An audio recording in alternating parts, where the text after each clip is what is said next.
guys, good morning, how are you? Welcome back to my channel. This is Marisa Official and I'm glad that you're back. I'm glad that you're fine. I'm glad that you're happy and the good Lord has kept you this far. It's 2022, this is October, so yeah, 2 more months and we are done with the year. I hope and pray that all your dreams have finally come to pass, or you're on the way to make them happen, or if they are not yet there, we still pray that things will work out.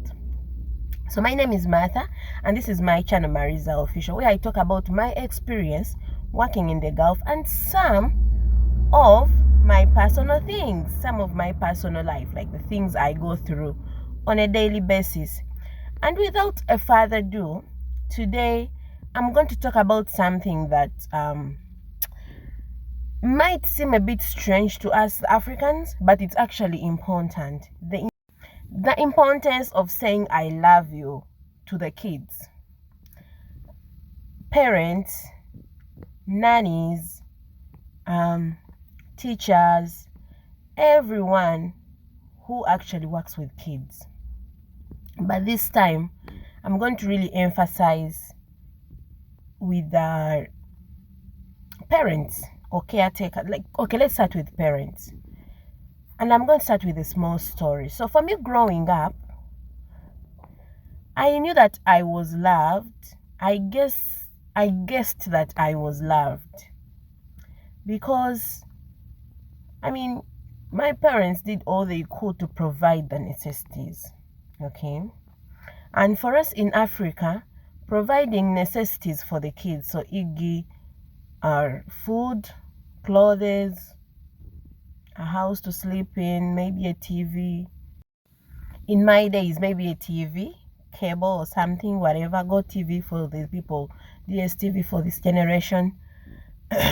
It equaled I love you. You would be like, fewa tuaga, like our dad really, yeah. And maybe bringing some bread and butter at home for breakfast every other day.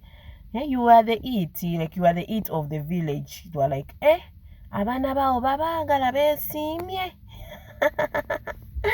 As in, like, you were mad because dad was bringing home bread and butter. Otherwise, you were stuck with, I don't know, leftover food for breakfast. So we grew up like that. Like, if you went and asked for,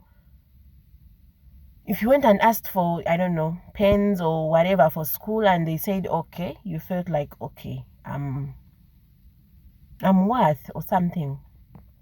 So now run forward to this age. I take care of kids.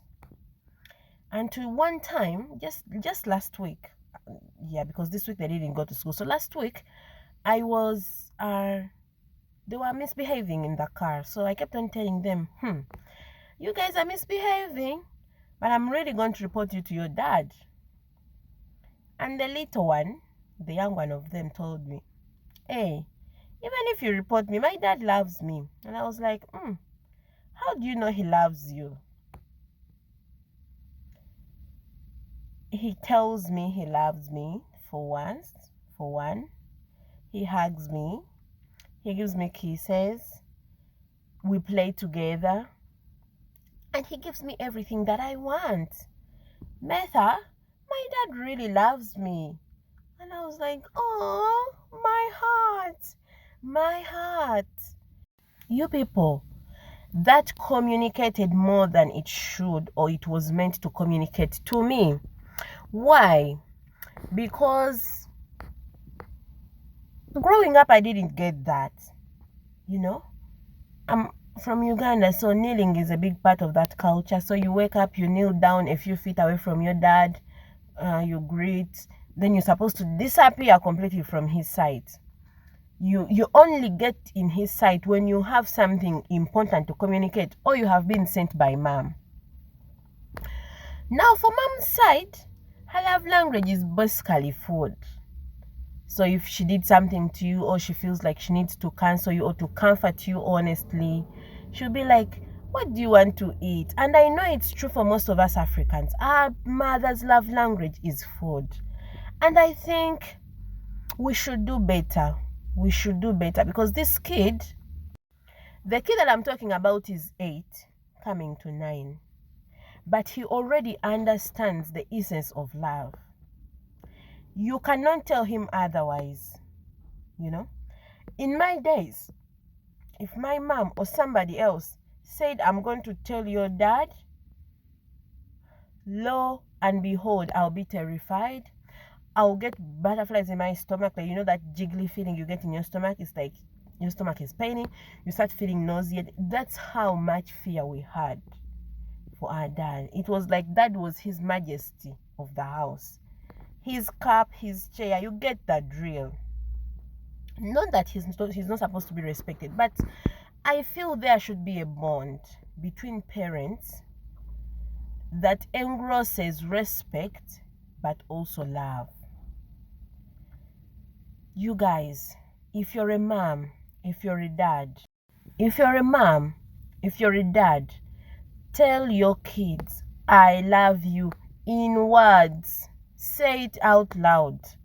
I know it might not make a lot of meaning right now, but trust me, it has a way of building their self-esteem and boosting their their persona to a degree that only God knows how that works.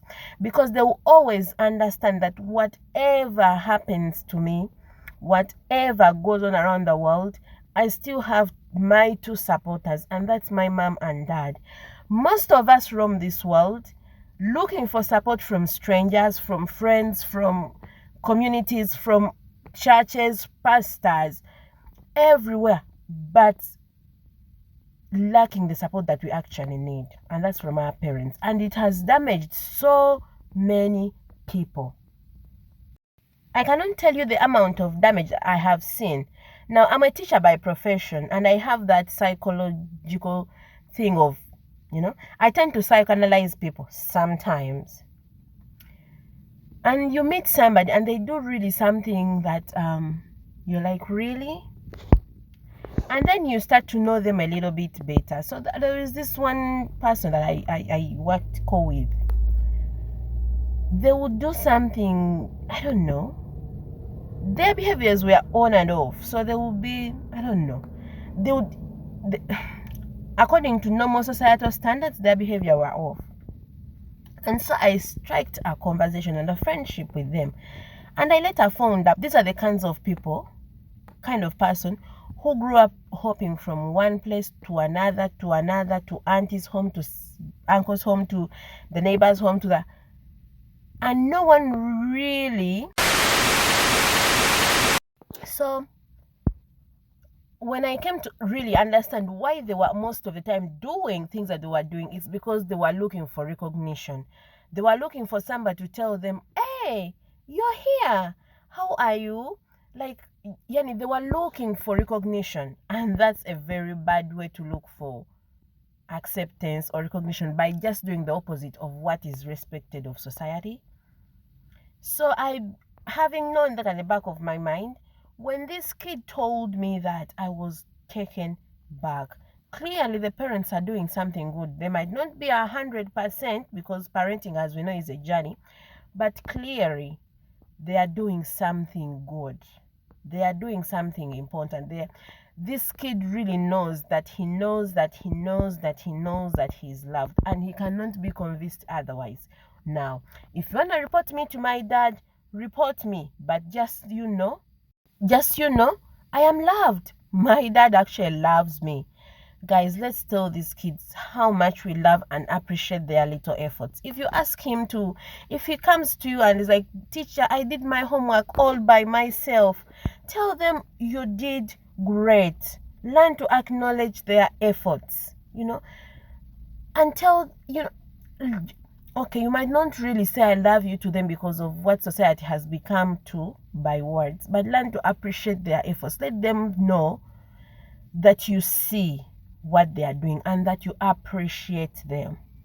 Even at home, if the kid wakes up and does something around the house, sorry, now this is for my African backgrounded children or parents.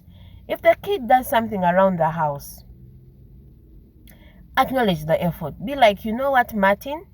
I'm really happy.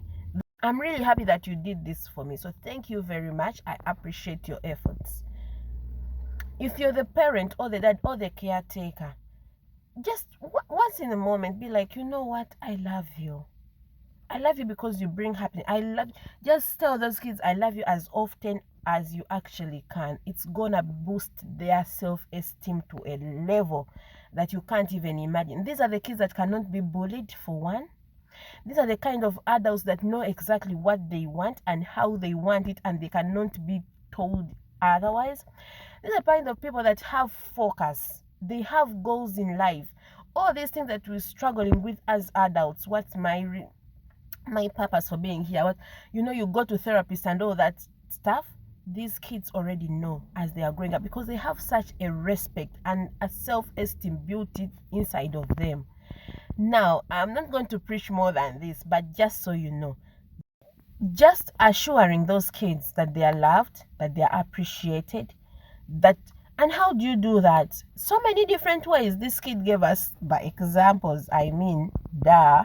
Play with them. Bane African parents, play with your kids. Play with your kids. These kids need to play with you. With you.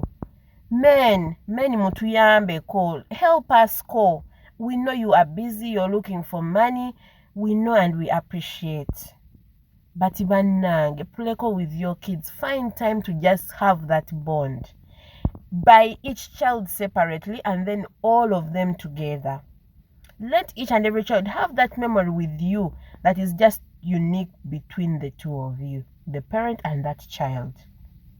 Okay, providing the necessities, as much as it is important, it's just that they are necessities. They are supposed to be there regardless. So don't you come and give us these stories of, oh, they put food on the table, thank you very much, but that's your responsibility. Okay, if you look, here is a good place to start. If what you're doing for your kid are the responsibilities that are on you as the parent, keep that aside. Do something extra for the good of your parent, for the good of your parenthood journey.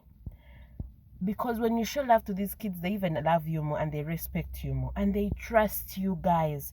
When they reach teenage age, that age where you're with them with their heart, no, they will actually trust you with their information, because they know you love them, and whatever punishment or conversation you have with them is rooted from a deep place of love. Okay, so remember that.